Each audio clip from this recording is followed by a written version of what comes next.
and welcome to Lecture 3 of C Programming Language, offered by Undergrad Academy.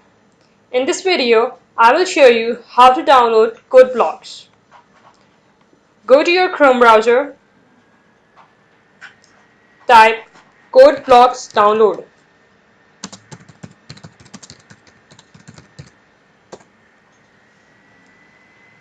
Click on this link, download the binaries, download from FOSS-Hub. And the download has started. I will continue when the download is complete. Now the download is complete. Click on CodeBlocks. Click on yes. I agree. Install. Now the installation is complete. Click on finish.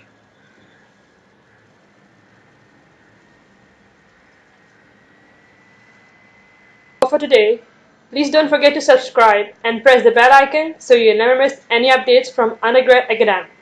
Please like the video and share it and comment your queries in the comment section below. Thank you.